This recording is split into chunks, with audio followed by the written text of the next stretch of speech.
앞서 두 분의 발제가 있었습니다. 국가미래기본법 제정의 필요성과 법안의 내용에 대해서 안종배 국제미래학회 원장님께서 말씀해 주셨고요. 또 국가미래발전을 위한 헌법 개정의 필요성과 내용에 대해서 한상우 한국헌법학회 부회장께서 발표해 주셨습니다. 이제 오늘 저희가 6분의 토론자를 이렇게 모시게 됐습니다. 그래서 일단 토론자들을 소개 올리고 두 분의 발제자를 포함해서 소개를 올리고 바로 시작하도록 하겠습니다. 먼저 안종배 국제미래학회 원장님 나오셨습니다. 한상우 한국헌법학회 부회장이십니다. 양승원 한국 4차 산업혁명 법률협회 회장이십니다. 반갑습니다. 박인동 김현장 법률사무소의 변호사님 수고하십니다. 이어 문형남 한국생산성학회 회장이십니다. 장영권 국가미래전략원 대표님 소개드립니다. 네, 반갑습니다. 이만열 아시아 인스티튜트 이사장님 소개 올리겠습니다. 마지막으로 김들풀 IT뉴스 대표님 소개드립니다. 진행은 이렇게 하도록 하겠습니다. 두 분의 발제를 들으셨기 때문에 이제 6분의 패널들께서 한 5분 정도씩 이 들은 내용에 대해서 추가적인 어떤 의견이나 아니면 질문 이렇게 받도록 하고 또 이어서 다 발표가 끝나면 패널들의 의견뿐만 아니라 플로어에 계신 분들의 의견을 듣고 최종적으로 정리를 하도록 하겠습니다. 그러면 저희 그 나눠드린 그 자료에 있는 순서대로 진행을 하도록 하겠습니다. 양승원 한국 4차 산업혁명 법률협회 회장님께서 말씀해 주실 텐데요. 57페이지의 자료가 있습니다. 그러니까 사람을 살리는 한국 4차 산업혁명 법률협회의 회장 양승원 변호사입니다. 2016년 세계경제포럼에서 4차 산업혁명이라는 용어가 처음 언급된 이래 4차 산업혁명은 실로 빛의 속도로 광범위한 영역으로 전파되고 있습니다. 좀 전에 신영현 의원께서 말씀하시면서 드는 생각은 이 4차 산업혁명 시대 핵심 키워드로 융합, 초연결이라고 하는데 부처 칸막이를 넘어서 해당 상임위 칸막이를 넘어서 우리 국가의 미래 발전을 위한 기본 입법을 할 때, 국가 미래 기본법 제정이나 또 개헌을 할 때 이럴 때도 신속한 입법 절차가 필요하겠구나 이런 생각이 들었습니다. 국회 선진화법이나 또 해당 국회 입법 절차가 또는 해당 상임위, 법사위, 본회의 이런 절차를 통해서 입법이 되는데 이 4차 산업혁명 시대 이 빛의 속도로 각 전문 분야 간 또 각 경계를 허무는 그런 파괴의 속도, 창조적 파괴의 속도를 고려할 때 우리 국회 입법 절차도 파산법에서 패스트 트랙으로 신속한 파산을 통한 기업 회생, 신속한 회생 절차를 통한 기업 회생, 또 그 임직원의 생계가 해결되는 것처럼 패스트 레지스트레이션, 신속 입법 절차가 또 필요하겠다 그런 생각이 들었습니다. 이런 입법 절차도 기업과 산업의 이 타이밍을 놓치면 안 되는 그런 이 절체절명의 순간에서 이 혁신과 이 경제 발전에 도움이 된다면 그런 신속한 입법 절차가 필요하다 이런 단상이 들었습니다.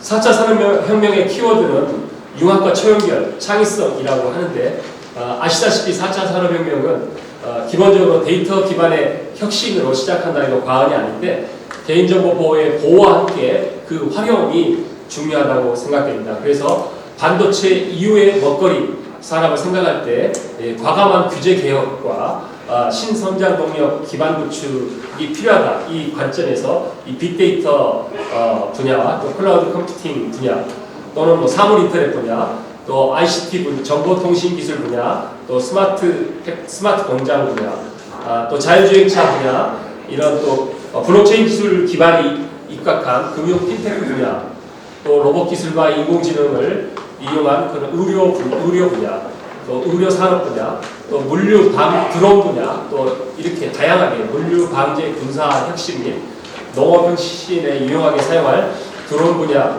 이루 말할 수 없을 정도로 다양한 분야에 빠르게 확산되고 있습니다.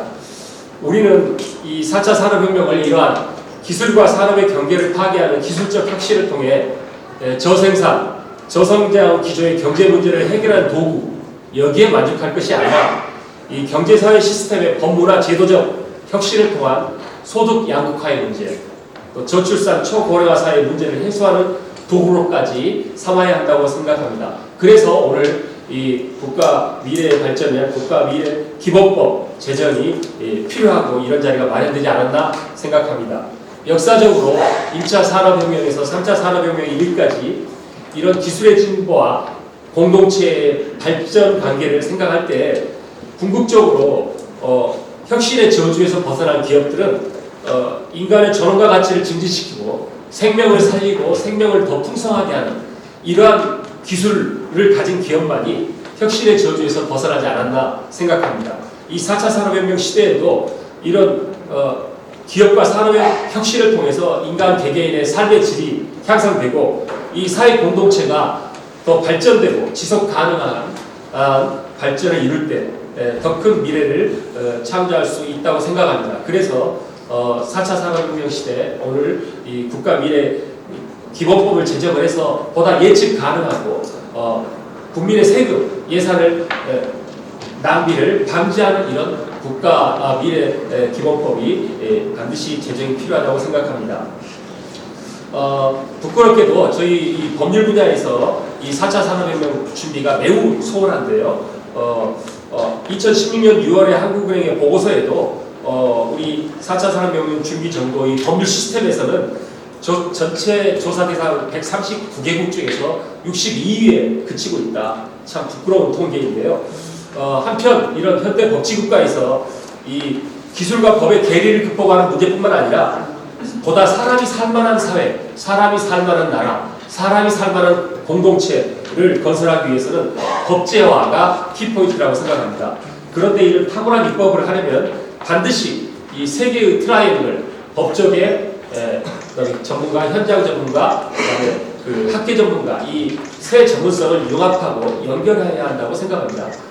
그래서 우리 4차 산업혁명 법률협회가 만들어졌는데요. 이런 4차 산업혁명 법률협회는 이런 세 개의 축, 트라이앵글 축 전문가 그룹을 서로 연결하고 융합해서 집단지성으로 입법 싱크탱크 역할을 하고 입법 플랫폼 역할을 하고자 합니다. 유성영 선생님의 임진왜란 이후의 징비록이 생각이 됩니다. 미래를 우리가 좀 더 일본 또 국제사회 또 우리나라 국방 또 이 민초들의 삶의 문제를 더 돌아보고 미래를 준비했다면 이런 치욕적인 임진왜란을 겪지 않았을 텐데 그런 반성의 의미로 징비록을 썼는데 바로 오늘 이 자리 국가미래기본법 제정을 모색하고 함께 이렇게 여러분들과 함께 나누는 이 자리가 바로 유성영 선생님의 그런 징비록의 정신에 일맥상통하다고 생각합니다. 이처럼 4차 산업혁명 시대의 도래로 각 분야 간 경계를 창조적 파괴와 혁신, 융합과 초연결로 넘나들며 상상할 수 없을 정도로 소위 사회가 LTE급으로 이렇게 변화하고 있는데 이런 국가가 지속 가능한 발전, 환경과 함께 또 경제와 함께 각 한 사람 한 사람의 생존의 문제, 지속 가능한 생존, 발전을 위해서는 국가와 지방자치단체가 이렇게 미래 전략 계획을 수립하고 미리 예산 낭비 없게 정책 진단을 하고 평가하는 이런 진단 영향 평가 또 이런 위원회가 반드시 필요하고 그래서 이런 기본법 제정을 통해서 지방자치 시대, 지방 분권화 시대, 또 통일 시대, 또 남북 연합을 생각했을 때 이런 그것까지 감안해서 국가 지방자치단체 지속 가능한 미래 발전 의무 조항이 반드시 헌법에 신설이 필요하고 이를 구체화하기 위한 국가미래기본법 제정안이 반드시 필요하다고 생각합니다. 그런 의미에서 오늘 이 자리 오신 여러분들의 한 분 한 분의 발걸음, 또 우리 이걸 준비한 국제 미래학회, 또 생산성학회, 또 한국헌법학회, 이런 분들의 노력이 매우 뜻깊다고 생각합니다. 엘빈 토플러는 그의 미래에서 혁신의 속도로 보았을 때 기업은 시속 100km로 달려가고 있는데 정부 조직은 시속 25마일, 학교는 10마일, 정치계는 3마일로 달려가고 있다. 속도의 충돌이 생긴다. 라고 말씀하셨습니다. 그 혁신 속도의 충돌이 국가와 기업의 성장 및 발전에 걸림돌이 되고 있다라고 규정하였습니다. 하지만 오늘 이 자리가 아무쪼록 이 국가 미래 발전을 위한 헌법 개헌안 및 국가 미래 기본 법안을 모색하면서 이 4차 산업혁명 시대라는 거대한 파고 속에서 각 분야의 혁신가들이 서로 연결되고 융합되어 각 경제 주체 간 혁신의 지체, 이 부작용을 극복하며 빛의 속도로 혁신의 속도를 공유할 때 지속 가능한 국가 미래를 창조하고 평화 번영의 길로 나아갈 수 있다고 생각합니다. 오늘 이 자리 여러분들의 한 걸음 한 걸음 여러분들의 관심이 이 평화 번영의 길, 또 지속 가능한 대한민국의 미래 발전, 남북 통일, 하나의 조국을 건설하는 그런 평화 번영의 길로 나아가는 커다란 이정표가 되리라 확실합니다. 감사합니다. 네, 감사합니다. 4차 산업혁명이 제대로 이루어지기 위해서는 역시 그 국가미래기본법 같은 이런 토대가 마련돼야 된다는 그런 아주 좋은 말씀이셨고, 앞으로 이런 법률가들 또 변호사 전문가들의 모임이 앞으로 이러한 일들을 실제로 일궈나가는데 대단히 도움이 되지 않을까 생각하면서 아주 크게 고무시켜 주셨습니다. 이어서 박인동 김현장 법률사무소 변호사님께서 토론해 그렇습니다. 국가 미래기본법이라는 이 법을 저희가 이제 생각하게 되면요, 지금 워낙 미래가 급격하게 변하고 있습니다. 그래서 이 빠르게 변하는 미래를 우리가 어떻게 예측을 하고 이걸 어떻게 체계적으로 대비해 나갈 것이냐라고 하는 그 기본 방향을 정하고, 이 급변하는 그 기본 방향과 절차를 정해서 이런 빠르게 변하는 미래 환경에도 불구하고 국가 그리고 지방자치단체는 지속적으로 발전을 해야 된다라고 하는 그런 대명제 하에서 이 법을 생각하게 된 겁니다. 그리고 이러한 그 기본법에 따르면은 지금까지 많이 이루어졌던 국가 예산 낭비를 방지할 수 있다라고 하는 그런 법을 만들게 된 겁니다. 이러한 그 기본법은 지금 선진국, 후진국을 막론하고 전 세계에 이런 법을 좀 생각해낸 나라는 없습니다. 지금 다들 지금 우리나라뿐만이 아니고 우리 인류는 지금 큰 위기에 봉착하고 있죠. 자연 환경의 파괴라든지 또는 과학 기술이 너무 빠르게 변하기 때문에 어떻게 이게 좀 따라갈 줄 모르고 있는 이런 환경들, 그리고 이런 변화에 따라서 인간의 윤리라든지 가치관이 불안해지고 있습니다. 그리고 테러 조직이라든지 핵 위협이라든지라고 하는 국가 생존 위협이 점점 격화되고 있습니다. 이런 다양하고 커다란 도전에 직면하고 있는 인류 그리고 국가가 어떻게 지속적으로 발전해 나갈 것인가를 위해서는 반드시 이 법은 필요하지 않나 이렇게 생각을 합니다. 왜냐고 하면은 이 법률의 내용은 책자에 잘 나와 있습니다만 이 법 내용은 구체적으로 어떤 4차 산업혁명이 어떻다, 무슨 기술 변화가 어떻다, 이런 실체적인 내용은 없습니다. 없고 단지 이러한 국가 계획을 세울 때는 이러한 방향에 입각을 해서 이러한 절차를 거쳐서 이러한 진단을 해라.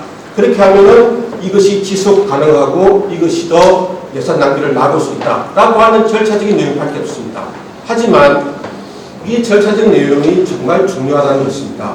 왜냐?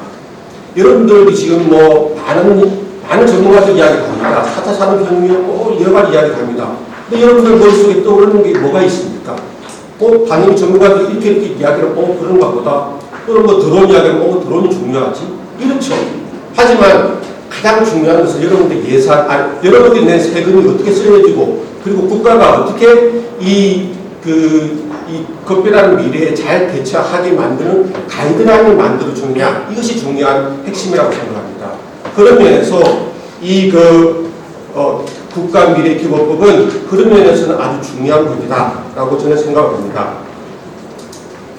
그러면 과연 다른 나라들은 어떻게 이런 미래에 대해서 어떻게 지금 대처해 나가고 있느냐에 대해서 간단히 말씀드리면 저는 이제 일본 쪽이 제 전문 분야라서 일본 쪽만 잠시 말씀을 드리겠습니다. 앞에서 말씀드린 바와 같이 국가미래기본법은 하나의 실체적인 법률은 아닙니다. 실체적인 법률은 아니고 하나의 행정 절차를 정한 행정 절차법이죠. 이에 반해서 일본의 경우는 국가미래기본법 같은 기본법은 존재하지 않습니다. 하지만 내각부, 그죠? 총리가 있고 그 다음에 밑에 내각들이 있죠. 내각부 주도로 앞으로의 미래 사회에 어떻게 투자를 하고 대체해 나갈 것인지에 대한 전략을 세운 뒤에 이 전략에 맞추어서 관련 법령들을 개정하는 방식으로 미래를 대비하고 있는 것 같습니다.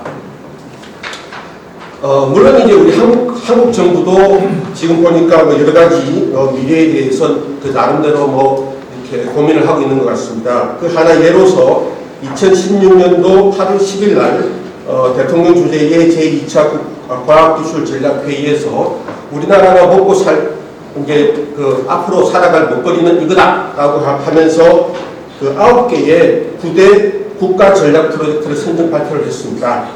자율주행 자동차 이런 여러 가지 이렇게 전략 프로젝트를 발표를 했습니다. 하지만 일본이 지금 내각부에서 말하는 것은 좀 더 포괄적이고 구체적입니다. 그래서 매년 내각부에서 미래전략 2016, 미래전략 2017, 미래전략 2018 이렇게 매년 발표하고 있는데요. 올해 2018년 6월 15일 날 일본 내각은 미래투자전략 2018이라고 하는 내용의 내각 결의를 합니다. 이 전략에 의하면 앞으로의 미래에 대해서 딱 정의를 하고 있습니다. 앞으로의 미래를 제4차 산업혁명이 가져온 변화의 시대라고 보면서 이걸 갖다가 Society 5.0이라고 명명을 합니다. 이 Society 5.0이라고 하는 것은 무슨 뜻인가 하면 우리 인류가 쭉 역사적 발전해오는 과정을 보면요. 수렵 채집 시대를 거쳤죠. 그리고 이제 농경 사회를 거쳤습니다. 그 다음에 공업 사회를 거쳤습니다. 그리고 이제 정보화 사회를 거쳤습니다. 이 다음에 오는 사회가 지금 미래 사회다. 라고 해서 Society 5.0이라고 명명을 했습니다. 그래서 이 인류 사상 5번째 이런 새로운 이제 사회가 되는데 이 사회는 IoT라든지 로봇이라든지 인공지능, 빅데이터와 같은 첨단 기술을 다양한 산업 및 사회생활 도입하고 경제발전과 사회관계의 해결에 이 기술들을 이용하는 사회라고 이렇게 규정하고 있습니다. 하면서 이런 소사이어티 5.0이 되면 어떻게 바뀔 것이냐? 첫째, 생활 자체가 바뀔 것이다. 그리고 산업 구조가 바뀔 것이다. 그리고 경제활동의 에너지 자체가 바뀔 것이다. 그리고 행정이라든지 인프라가 다 바뀔 것이다. 그리고 지역사회가 바뀔 것이다. 그리고 커뮤니티가 바뀔 것이다. 또 중소기업이 바뀌고 인재가 바뀔 것이다. 이러한 변화에 맞추어서 그러면 우리는 어떻게 대처해 나갈 것이냐라고 해서 여러 가지 이제 부분별로 여러 가지 계획들이 쭉 나와 있습니다. 그래서 2018 미래투자 전략 2018 보고서만 하더라도 약 160페이지 정도 달하는 방대한 보고서를 매년 내고 있습니다. 그래서 이런 식으로 일본은 대처를 하고 있습니다. 즉 이러한 미래에 대처하기 위해서 미래 변화에 필요한 각 분야의 시스템을 구축을 하고 경제 구조를 혁신을 하고 또는 대담한 규제 계획을 추진하려고 하고 있습니다. 그리고 이러한 이제 미래 전략을 추진하기 위해서는 미래 성장 전략을 추진하기 위해서는 중점 분야별로 산업계하고 즉 공무원이 같이 협의하는 상관협의회를 설치를 해서 또 그것을 내각만 주도하면 안 되니까 지방자치단체와도 협의해서 나가는 이런 식의 추진 방향을 잡고 있습니다. 즉, 미래 전략 투자 기본 방침에 따라서 각 분야의 구체적인 법령들을 하나씩 개정해 나가는 이런 이제 그 방식을 취하고 있는 거죠. 자, 한국 방식이 좋습니까? 일본 방식이 좋습니까? 이게 뭐 어떤 방식이든 이제 다들 너무 급격하게 이 미래가 바뀌기 때문에 뭐 한국이든 미국이든 일본이든 이거 어떻게 대처하는 것이 항상 옳다. 정답은 없는 것 같습니다. 하지만 저는 이런 점에서는 한국의 지금 저희가 생각하는 방식이 좋다라고 생각을 합니다. 첫째, 요 일본의 어떤 미래 투자 전략 2018이라고 하는 것은 법률이 아닙니다. 국회가 만든, 그리고 국민의 어떤 대변자인 국회가 만든 법률이 아니고 단지 내각이 결정한 전략에 불과합니다. 따라서 정권이 바뀌면 언제든지 바뀔 수 있는 것이죠. 근데 물론 뭐 일본의 경우에는 내각이라 하듯이 뭐 자민련 내각이 뭐 몇십 년간 쭉 계속되니까 뭐 정권이 바뀌지 않겠지라고 생각하는 부분이 있겠지만, 하지만 기본적으로는 법률이 아니기 때문에 언제나 바뀔 수 있다. 또 두 번째, 이 전략이 바뀜으로 인해 가지고 법률 자체가 또 싸그리 바뀔 수가 있습니다. 과연 이것이 그때 전략이 바뀌고 그때마다 다 바뀌는 이런 실체적인 어떤 방식으로서 접근하는 것이 옳으냐에 대해서는 의문이 듭니다. 하지만 저희가 생각하는 국가미래기본법이라고 하는 것은 이런 실체적인 부분을 다 떠났습니다. 다 떠나고 그냥 가이드라인만 제시를 했습니다. 이런 부분에 대해서는 국가미래 전략 계획을 세워라. 세울 때는 이런 원칙을 따라라. 그리고 이런 미래 전략 계획이 세워지고 나면 이렇게 진단을 해라. 나는 아무 절차적인 기본 가이드라인만 제시를 했죠. 즉, 큰 틀을 제시한 겁니다. 이렇게 제시를 해놓으면 순간순간 바뀌는 미래의 변화에 따라서 우리가 전략을 바꿀 필요는 없죠. 이 기본이 딱 틀만 제시해 놓으면 언제든지 그에 따라서 법률을 바꿀 수 있는 것입니다. 따라서 이번에 저희가 만든, 또 저희가 이렇게 초안을 만든 이 국가미래기본법이라고 하는 것은 기본법으로서는 상당히 의미가 있는 것이다 라고 저희는 생각을 하고 있습니다. 네, 대단히 감사합니다.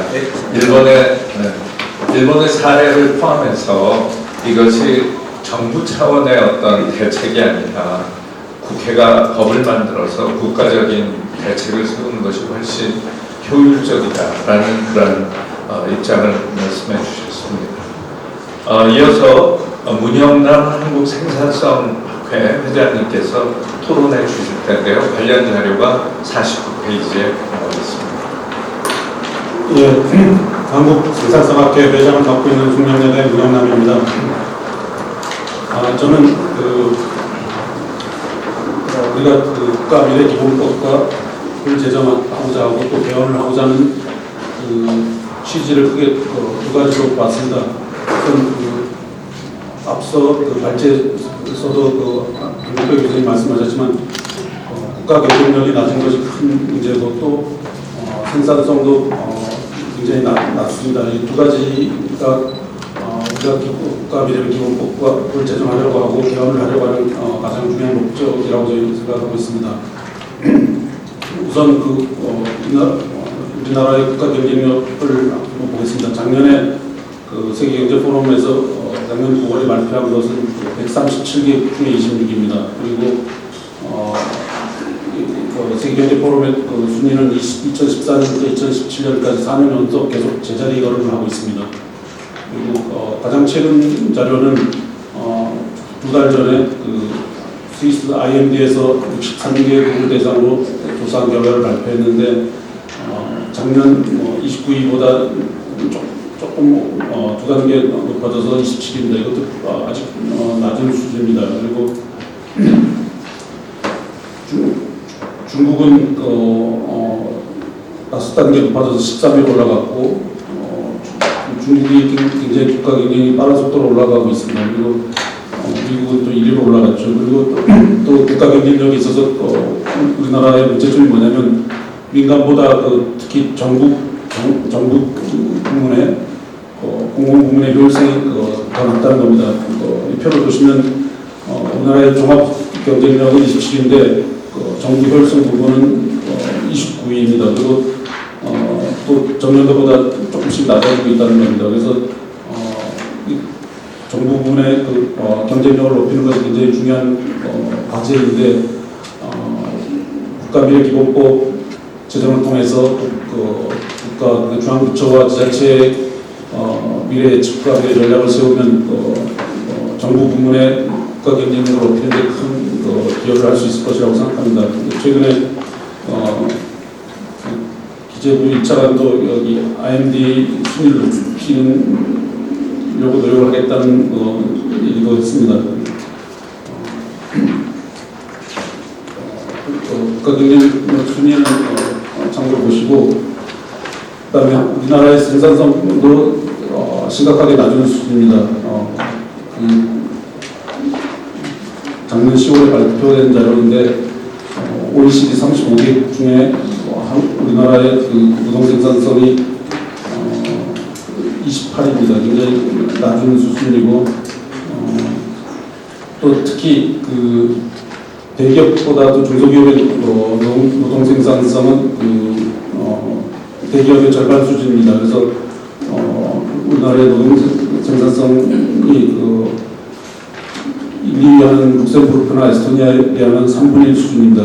그래서 우리나라가 그 생산성을 높이기 위한 노력을 계속 하지 않으면 국가 경쟁력은 계속 떨어질 수도 있다는 위기감을 가져야 될 것이라고 생각합니다.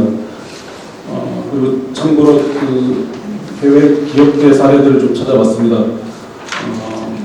좀 특이한 게 있고, 미국이 국가 경쟁력이 작년에 4위에서 올해 1위로 올라갔는데, 미국의 잘 나가는 대기업들은 글로벌 기업들은 기업 내 퓨처리스트라고 해서 미래학자 또는 미래 전략가들을 오래전부터 고용하고 활용하고 있다는 것입니다. 예를 들면 구글, 포드, 인텔, 시스코, 페이스북, 매직리프, 일부 예를 든 건데, 이런 기업들이 미래에 예측하는 미래 전략 전문가들을 고용해서 그 기업 전략 수립에 활용하고 있다는 것은 우리 기업들이 좀 참고해야 될 만한 내용들입니다. 그중에 세계 기업의 사례를 조금 더 자세하게 정리를 했습니다. 포드에서는 그 세릴 코렌이라는 그 사람을 2004년에 글로벌 트렌드 담당 매니저로 영입해서 지금까지 계속 고용하고 있고, 이 사람이 예측한 그런 자료들을 기업 전략에 활용하고 있고, 또 이 사람이 예측했던 2004년에 예측했던 그 내용이 소형차를 선호하는 다운사이징이 나타날 것이라고 했는데, 그것이 적중해서 회사 성장에 크게 기여한 사례가 있습니다. 그다음에 구글에서는 레이 커즈와일이 대표적인데 2010년에 영입을 했고, 그 외에도 10여 명을 영입해서 이런 기업 내 퓨처리스트가 구글 성장에 큰 역할을 하고 있습니다. 그리고 또한 사례는 시스코라고 세계적인 그 통신 네트워크 장비 회사인데, 거기도 오래됐습니다. 1990년에 미래 전략을 담당한 책임자로 데이비스 에번스를 고용했고, 이 사람이 오래전에 93년에 자율주행 자동차, 현실 인공지능, 3D 프린터 이런 것들을 예측을 했고, 그 덕분에 시스코가 세계적으로 혁신적인 기업으로 성장할 수 있었다고 합니다. 근데 데이비드 에번스는 2014년에 시스코를 떠났습니다. 이런 사례들을 볼 때 이제 우리 법에는 포함되지 않았지만 우리 국내 기업들이 또 이런 퓨처리스트를 고용하고 활용하는 것이 굉장히 필요할 것이라고 하고 있습니다. 그리고 법안 초안을 만들면서 그 전문가 육성에 대한 내용이 들어갔다가 빠지게 된 것을 좀 아쉽게 생각하고, 법에는 안 들어가도 시행령 등에 그런 미래 예측 전문가를 양성하는 방안이 들어갔으면 하는 게 저희 학회의 입장입니다. 그래서 한국의 대응 방안으로 제가 제시한 것은 공통적으로 말씀하신 내용이지만 국가미래기본법 제정하고 시행해서 정부와 지자체가 중장기적인 미래 전략을 시행함으로써 효율성과 생산성이 혁신돼서 국가 경쟁력이 상승하고 예산 낭비가 제거될 수 있을 것이라고 생각합니다. 그리고 헌법 개정에도 헌법 개정과 관련 법 체계가 준비되어야 하는데 헌법 내용의 지속 가능성과 지속 가능한 발전 개념이 헌법에 구체적으로 명시되는 것이 필요하다고 생각합니다. 그다음에 민간 차원의 대안으로서는 미래 예측 전문가를 양성하기 위해서 지금 미래 전략 대학원이 한 곳에만 있는데 대학들이 그런 미래 예측 전문가 석박사 과정들이나 전문가 과정을 만들어서 전문가를 양성하는 것이 필요하다고 생각합니다. 앞서 사례에서 말씀드린 것처럼 국내 기업들도 퓨처 리스트를 채용하고 그들의 전략을 기업 경영 전략에 적용해서 적용해야지만 4차 산업혁명 시대에 그런 글로벌 기업들과 경쟁할 수 있는 그런 경쟁력이 생길 거라고 생각합니다. 이상입니다. 감사합니다. 네. 감사합니다. 이러한 미래학의 필요성 또 그런 사례들과 더불어서 교육을 통해서 또 많은 인력들이 양성돼야 된다는 의견을 주셨습니다. 이어서 국가미래전략원의 장영권 대표님께서 토론해 주시겠습니다. 네, 안녕하십니까. 장영권입니다.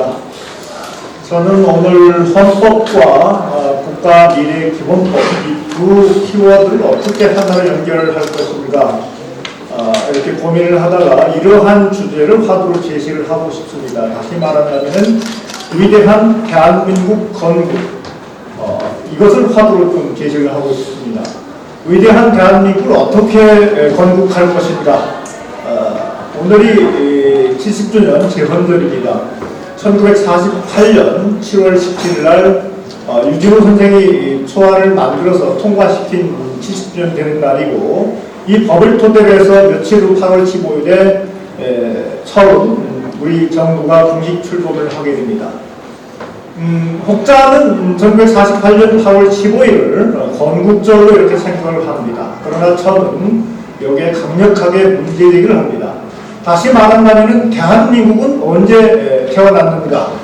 이것을 정확히 아는 사람들이 많지가 않습니다. 논쟁도 있고요.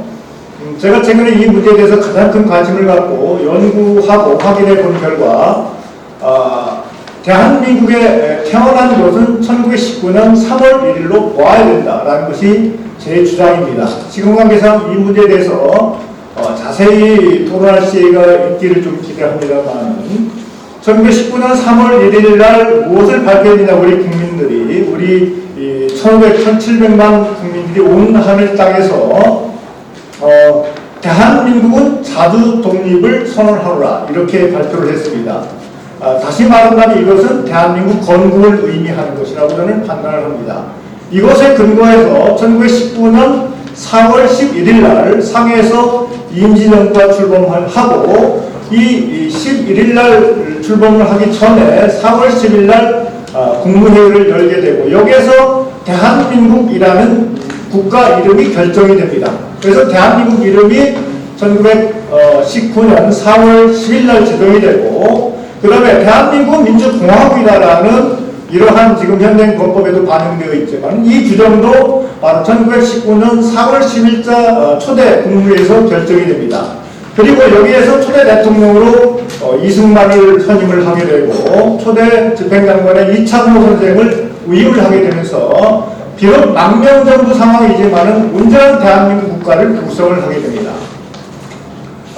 그러나 정식적으로 우리가 해방하고야 되고 1948년 8월 15일 날 남한만의 단독 정부가 설립하면서 지금 일부에서 얘기하는 건국의 어떤 의미가 이렇게 출범을 하게 됩니다. 그래서 저는 대한민국을 크게 제3의 건국의 시기로 구분을 해야 된다고 생각합니다. 제1의 건국은 1919년 3월 1일에서부터 1948년 8월 14일까지가 제1회 건국식이고 이때는 일제 침탈로부터 국가를 찾는 길이고 제2회 건국은 1948년 8월 15일부터 통일 이전까지도 저는 보게 됩니다. 그래서 통일 이전까지는 분단 국가가 되고 그 다음에 어느 시점이 될지 모르겠지만 남과 북이 하나의 단일한 정부가 되면서 완전한 대한민국 국가가 완성이 된다는 겁니다. 그래서 제3의 건국이 될 때 비로소 우리는 통일정부를 꿈꾸게 되고 실현하게 되고 그것이 우리가 꿈꾸는 대한민국의 미래의 모습이 될 걸로 보여집니다. 자, 그런데 이러한 대한민국이 지금 현재 어디에서 와서 어디에 있으며 어디로 가고 있는가 우리는 곰곰이 생각해 볼 필요가 있습니다. 우리 대한민국의 한때 경제 성장률이 엄청나게 높았습니다. 지금은 3%가 될까 말까 하고 최근에는 작년의 경우는 3.12% 됐고 그 전에는 2.56% 됐고 올해는 2.9% 성장이면은 선방한다는 얘기가 있습니다. 그럼 우리는 한때 12%, 13% 이상의 고성장을 한 시기가 있습니다. 이 고성장의 근거가 된 것이 무엇이냐 하면은 바로 5개년 경제개발 기본계획입니다. 이 계획이 1960년 군사정부가 들어서면서 5개년 계획을 세워서 YS정부 직전까지 이것이 줄기차게 이어져 왔습니다. YS정부가 잘한 것도 있지만 가장 잘못한 것 중에 하나가 바로 이 5개년 기본계획을 없앤 일입니다. 그리고 곧바로 무엇이 닥쳤습니까? 아무도 예측하지 못한 IMF가 왔습니다. 그때 우리나라의 많은 학자, 언론, 기라성 같은 사람들이 있었지만 어느 누구도 IMF가 올 거라는 것을 정확히 예측하지 못했습니다. 결국 우리는 국제금융 당하고 사실상 우리는 거의 이 국가 전망의 위기까지 온 쓰라린 경험을 하게 됩니다. 엄청나게 이게 하나의 법이 국가의 전망을 조합하기 때문에 우리의 미래를 예측하고 대비한다는 것은 매우 중요합니다.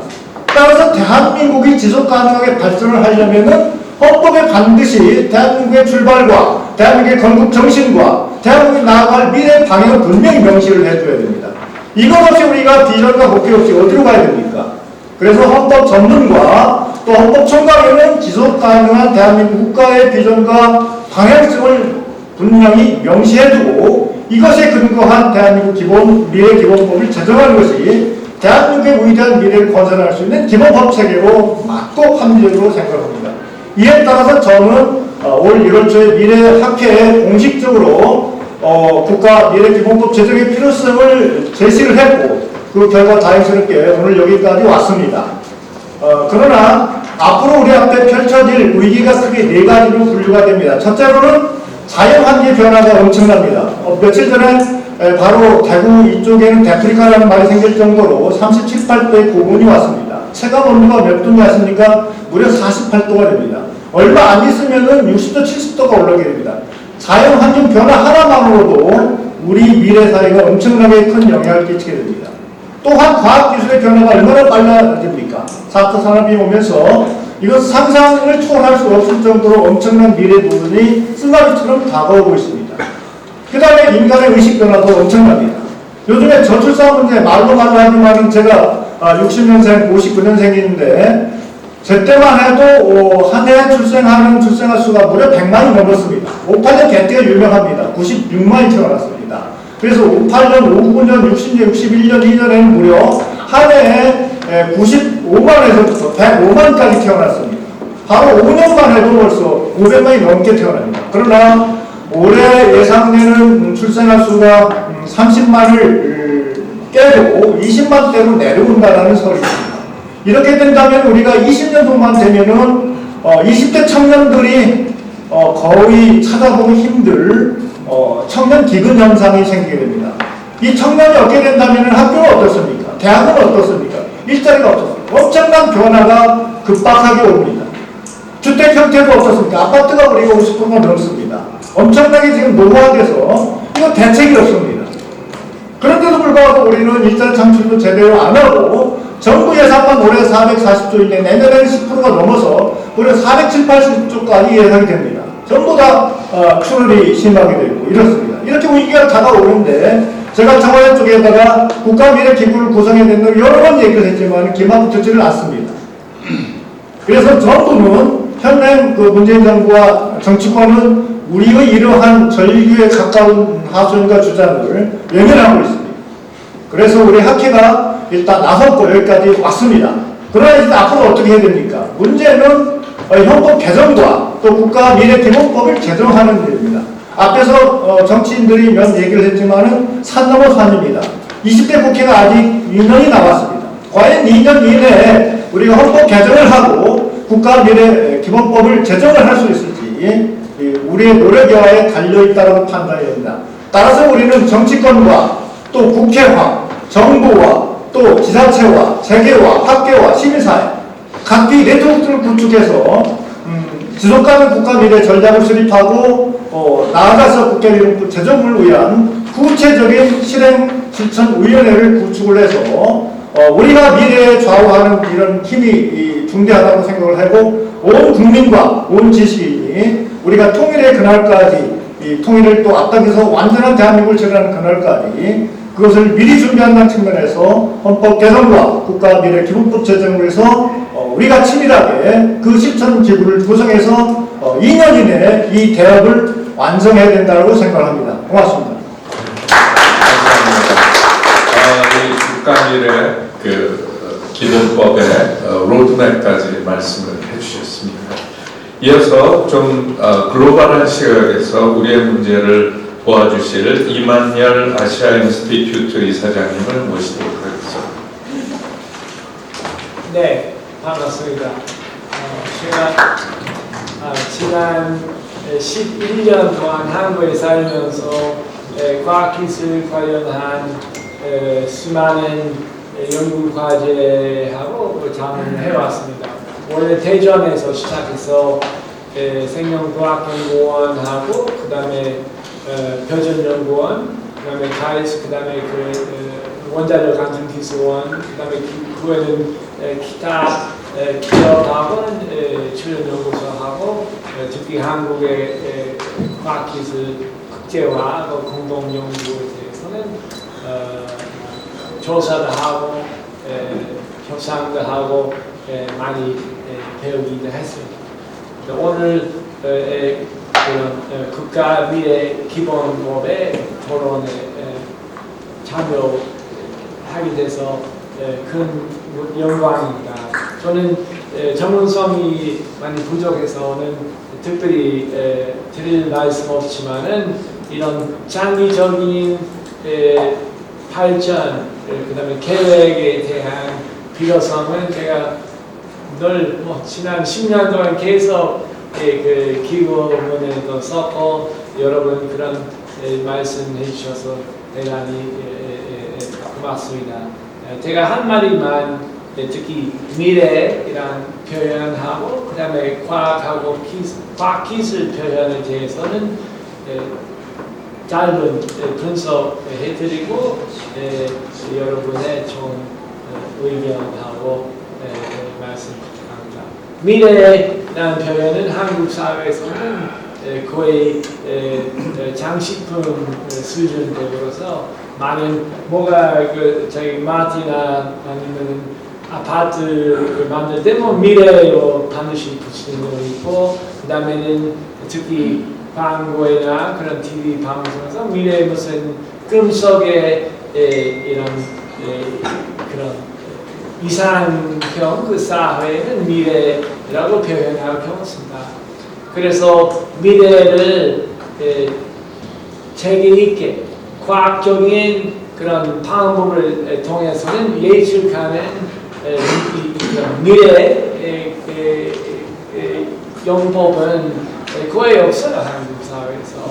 여기 오는 약간 객관적으로 과학의 그런 적인 그 방법으로 미래를 예측해서 그에 위한 준비를 하는 곳에는 한국의 아마 가장 중요한 방법, 가치관념 그리고 전략이 있을 수 있습니다.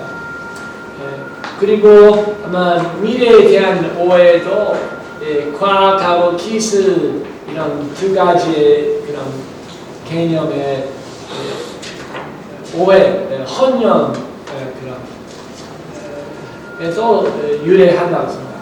많은 경우는 한국에서는 과학기술 거의 똑같은 의미로 쓰는 경우가 많습니다. 과학기술 제가 100번, 1000번 들었어요. 근데 과학하고 기술은 기본적으로 완전히 다른 것입니다. 과학은 이렇게 객관적인 증거를 통해서는 이런 냉정한 분석한 다음에는 이런 현상의 마크에 있는 그 원리 진리를 추구하는 방법을 합니다.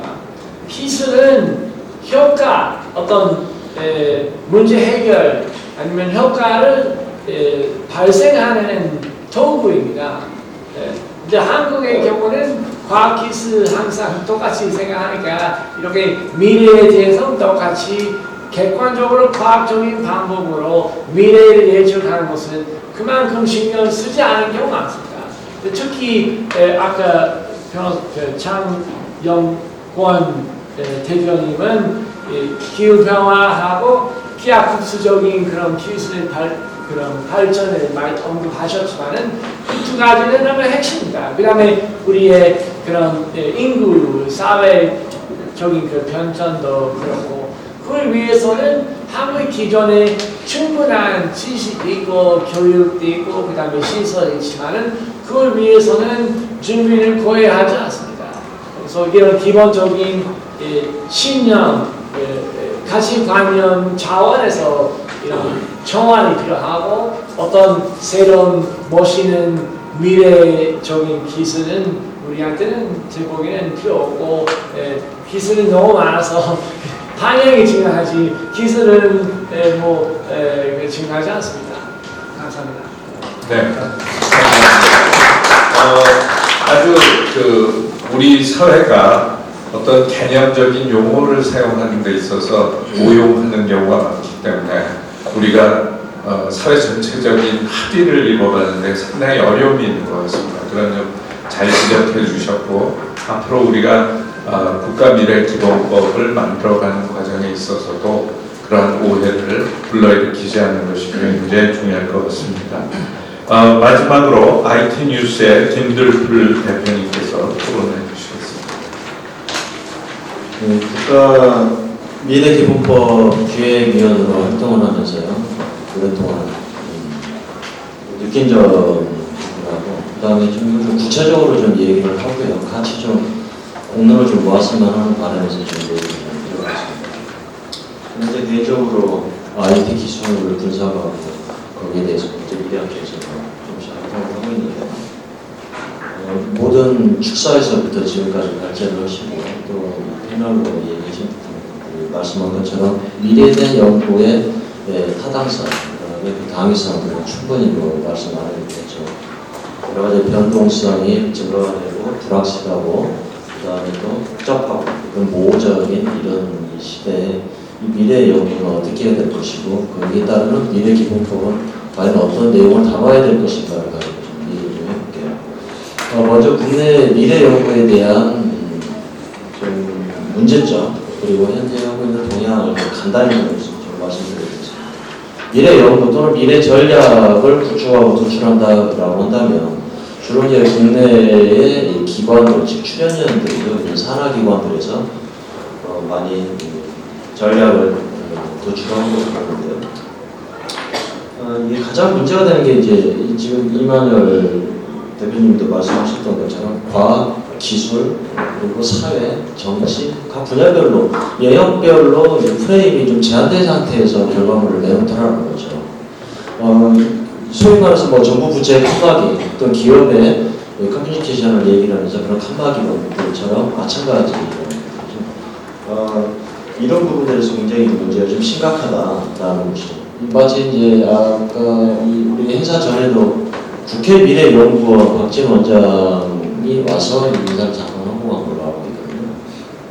지금 아마 네이버에서 국회 미래연구원을 검색해보면 연구원 2명을 뽑고 행정보조원을 1명을 뽑고 행정원을 1명을 뽑는다는 이 리크루팅 채용 공고가 나와 있을 거예요. 현재 상태가 그렇습니다. 아마 KDI랄지 애틀이랄지 그 그다음에 키스테일 이런 데에서 매년 기술 발표를 하고 어떤 정책, 경제, 사회 이 모든 부분들을 매년 발표를 하거든요. 미래를 연구하고 전략 도출하는데 여기에서 사람들이 이제 힘을 모아야 되는데 그렇지 못하는 걸로 알고 있고요. 국제미래연구원이 지금 한 10명 이쪽 저쪽으로 알고 있으면 정확히 모르겠죠. 그래서 제가 문자를 해서 그렇습니다. 대한민국 국회에서 주도적으로 하고 있는 미래연구라는 조직이 현재 그런 상태고요. 물론 이제 국제미래캐스터 이 국제 미래연구원을 만들기 위해서 부단한 노력을 많이 하고 있는데 현재 상태가 그렇습니다. 그러니까 국가별 미래 연구 조직들은 그럼 과연 어떤가? 대한민국뿐만 아니라 표를 좀 참고로 54페이지에 있습니다. 이거 굳이 뭐 이건 나열하기 때문에 보시면 덴마크, 핀란드, 영국, 미국, 싱가포르, 그다음에 스웨덴, 캐나다, 프랑스 등 각국의 담당 기관들이 나와 있고요. 그 다음에 주요 업무적인 특징들, 그들은 어떻게 과연 미래 전략, 미래 연구를 하고 있나 이런 부분들을 좀 서술을 좀 해놨기 때문에 참고를 하면 될 것 같아요. 근데 이 정부, 이 나라들의 기관들의 미래 전략, 미래 연구하는 특징들이 눈에 띄어요. 대한민국과 달리. 어떤 부분들이냐면 중앙정부 또는 지방정부 뿐만 아니라 이거를 초국가적인, 범국가적인 차원으로 달라붙더라고요. 이게 예컨대 대한민국의 정부가 바뀌면은 정책 기조가 바뀌고 모든 전략들이 바뀌는 게 아니라 적어도 10년, 20년 중장기적인 전략들로 도출하더라는 것들이죠. 또 하나는 이제 그 주목할 사례로 이유를 제가 좀 이렇게 서술했는데 이 프로그램들이 빅데이터를 얘기를 하고 있습니다. 빅데이터. 그리고 여기에 아까 2세미나씩 1세미나를 지나고 있는 블록체인 이런 얘기들을 지금 많이 하고 있거든요. 과연 대한민국이 빅데이터 기술을 얼마나 적확하게 잘 구현을 해서 정말 유용한 패턴을 뽑아낼 수 있는 기술을 보유하고 있는가? 블록체인에 대한 그 코어 기술을 건들 수 있는 엔지니어가 대한민국에 있냐? 없다는 거죠. 이런 부분들이. 다수의 흉내만 내고 이런 것들을 과연 미래 연구에서 제대로 된 대한민국 미래 먹거리를 도출할 수 있느냐가 가장 문제라는 것들이죠. 예컨대 이 미래 전략을 도출하는 방법은요 300가지가 있습니다. 300가지가 있어요. 체크리스트부터 해서 호라이즌이라는 이런 여러 가지 있어요. 시나리오 대가에 많은 기법들이 있어요. 그렇게 하면서 대한민국이 많은 책자들이 나옵니다. 미래 전략 이번에 이렇게 도출했다가 과연 그 방법대로 그런 스킬대로 하면 대한민국에 아주 유용하고 뛰어난 그런 전략과 예측 연구 결과가 나오냐 라는 게 개인적으로는 굉장히 의문적인 거라고 그래서 이런 사태고요. 이러한 상황이고요. 그래서 이 미래기본법에는 좀 이걸 좀 담았으면 좋겠다라는 걸 몇 가지로 5번째에 담아봤습니다. 정부, 학계, 민간 등 이런 긴밀한 대화 채널을 좀 갖출 수 있는 것들을 좀 꼭 담았으면 좋겠다라는 거고요. 적어도 이제 이런 불칙이나 시행령에서라도 꼭 담았으면 하고요. 그 다음에 이 방법론의 다원한데 문현상 교수님이 잠깐 언급했듯이 그런 전문가 양성을 할 때 구체적으로 정확하게 명시를 했으면 좋겠다. 이런 사람들이 위원회를 만들고 연구로 활동을 했으면 좋겠다는데 그런 미래 전략에 대한 연구에 대한 도출에 대한 감수에 대한 이런 전문가 풀을 양성할 수 있는 그런 기반들을 기본법에 좀 시행에 대해서 좀 명시했으면 좋겠다는 생각을 하고요. 그 다음에 연구 환경 또한 미래 기본법에서 좀 폭넓게 그래서 탑다운으로 좀 담아서 독일의 학술연구자율법 같은 이런 것처럼 좀 이런 미래 연구 기관들이 다양하게 이런 부분을 좀 담았으면 좋겠다는 거죠. 그리고 이 사회적으로 정치적으로 이 모든 분야 과학기술까지 망라해서 이런 신뢰성을 확보할 수 있는 증빙할 수 있는 것들을 좀 도출했으면 좋겠다. 그리고 전 국민들이 거기에 대해서 믿을 만하다 여기서 나온 이런 연구 결과들 이런 것들을 좀 증명할 수 있는 신뢰성을 좀 확보했으면 좋겠다는 거고요. 그리고 마지막으로 우리 미래기본법은 중립성, 통합성, 유연성, 다양성 이런 것들을 좀 모두 담을 수 있는 미래기본법을 좀 만들었으면 어떨까 해서 이렇게 감히 제안을 해봤습니다. 네, 이상입니다. 네, 감사합니다. 우리 모두에게는 꿈이 있습니다. 결국 미래라는 것이 우리의 꿈이죠. 대개 미래학자들이 꿈꾸는 미래는 30년 더 먼 이후입니다. 누구도 잘 30년 뒤에 어떻게 될 건지 생각하지 않습니다. 그러다 보니까 우리가 미래라고 하는 것은 바로 근미래, 뭐 1년 뒤, 2년 뒤에 어떻게 될 건가, 이번 정부 안에서 어떻게 될 건가, 이번 국회 회기 안에 어떤 변화가 있을 건가, 이런 것들을 미래라고 하는 경향이 있습니다. 그러다 보니 우리가 이야기하는 미래는 각자가 너무 많이 틀립니다. 하지만 우리의 30년 뒤의 미래라는 것은 이 자리에 있는 분들의 꿈을 모으면 아마도 거의 근접된 국민들이 합의를 이룰 수 있는 그런 꿈을 우리가 만들어낼 수 있을지 모릅니다. 결국은 우리가 그리는 꿈에 따라서 우리의 미래가 결정되는 것이죠. 그런 말이 있지 않습니까? 미래는 그냥 되어지는 것이 아니라 우리가 만들어가는 것이다. 결국 정치라는 것은 그러한 미래를 만들기 위해서 우리가 오늘 무엇을 해야 될 것인지를 의사결정하고 투자하는 과정이라고 생각이 됩니다. 그런데 이것이 어떤 여당에 의해서 또는 야당에 의해서 정치적인 어떤 목적에 따라서 서로 다투기만 한다면 우리의 미래가 매우 불투명하고 어렵다고 생각이 됩니다. 그래서 저희 모두 이 자리에 모이신 여러분들께서는 정말 바람직한 미래가 되기 위해서 우리가 뭔가 법을 통해서 장기적인 미래에 대한 국가 비전을 만들고, 물론 그것을 달성하기 위해서 우리가 여러 가지 방법론을 여야가 제시할 수 있겠습니다. 이 법을 만들면서도 여러 의원님들하고도 접촉을 했고요. 그래서 저희 특히 국회미래정책연구회 조직 자체가 같이 하고 있는데, 국회미래정책연구회에 소속 의원님들이 여야 의원이 한 30분 있습니다. 이미 제일공화국 명단 뒤에 보면 있는데, 이분 한 30분 정도는 뭐 이분이 어느 정도 다 동의를 하고 계시 기본적으로. 그리고 그 외에도 아마 다른 분들은 국가미래기본법에 대한 필요성에 대해서 다들 느끼고 계시고, 그리고 이제 이 부분이 이제 디테일하게 이제 협의하면서 수정이라든지 이런 거 이득점을 하고, 큰 틀에서는 필요성과 재정에 대해서 적극적으로 같이 공유하고 또 발의하겠다, 그런 분들이 굉장히 많이 계십니다. 그래서 저희들이 오늘 공청회를 한 이유가 발의를 위해서인데 마지막 의견을 듣는 자리였어요. 그래서 오늘 김대중 장관님께서 말씀하셨던 의견을 포함해서 현재적인 의견을 가지고 저희들이 이제 7월 내에는 이제 조만간 최종 법안을 만들려고 합니다. 그래서 8월 달에는 발의를 하고, 그래서 빠르게는 일단 9월에는 정기국회에 상정을 시켜야죠. 그래서 정기국회에서 공론발의, 의회의원 공론발의에서 상정을 해서 정기국회에서 이제 통과가 되면 이제 여러 가지 시행령이라든지 단계를 거쳐서 내년 상반기 또는 하반기 정도부터는 이제 법이 발의될 수 있도록, 발행을 할 수 있도록 현재는 저희들 계획을 그런 계획을 가지고 있습니다. 네. 감사합니다. 아마도 오늘 이 자리를 통해서 앞으로 그 국가 미래 기본법, 또 거기에 또 걸맞는 헌법 전문의 개정, 이런 데 대해서 큰 기대를 가져보게 됩니다. 다시 한번 오늘 참석해 주신 모든 분들께 감사드리고, 또 오늘 준비를 위해서 많이 애써주신 기획위원들과 또 발제자, 토론자들께 감사드립니다. 이것으로 오늘의 모든 일정을 마치도록 하겠습니다. 대단히 감사합니다.